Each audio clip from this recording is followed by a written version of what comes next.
I was a tap dancer. I went to formal lessons at Anthony Alexandra's School of Dance on Oak Street, down the alley. And it was ballet, tap, and jazz.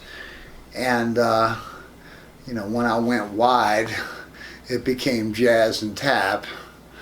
But long before that, and long before there were the bottle cap kids in the quarter, I'd put on real tap shoes and I'd walk out in front of what was called then Harry's Place.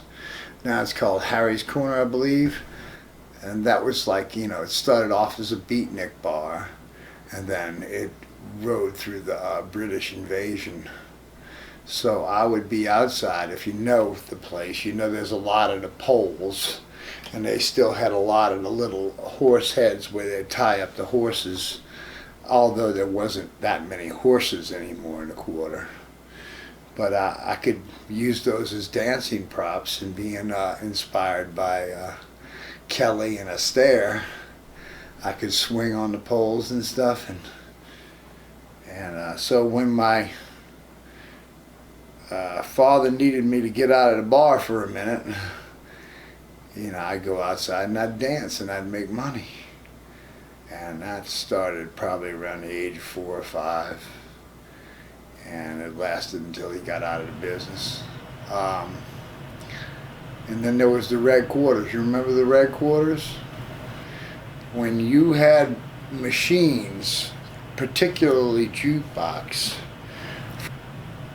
you didn't get a cut of the Red Quarters, so they'd take quarters and put fingernail polish on them. So when the customers weren't putting in quarters and it was like 5 selections for a quarter. But when there was no customers, or when it got slow, the music stopped, my dad would take the jar of Red Quarters down, and I could reach in there and I could go play the song. So I think as a 4 and 5-year-old, told about 40, 50 beatniks an evening what they should be listening to. It was a natural progression. There was a drum set down the street from my house, this guy Lenny Collada, who was like 4 years my senior.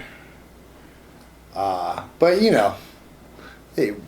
you were all peers, that's the way it was. There was, like they might click up or something, but everybody hung with everybody, especially in old Jefferson. And he had this drum set, this old Rogers red sparkle drum set in there. And I used to piss him off because I could get behind it and do stuff that he couldn't do, and I'd never been behind him before. And that was all largely due to hoofing, because hoofing's, it's all rudiments. It's drumming with your feet. Yeah, it's drumming with your feet, but you even clap your hands in there. You put those beats in between, you even grace notes sometimes, it's definitely with your feet, grace notes, but sometimes you can do grace notes inside of the steps. I could pretty much hear a song and play it on drums.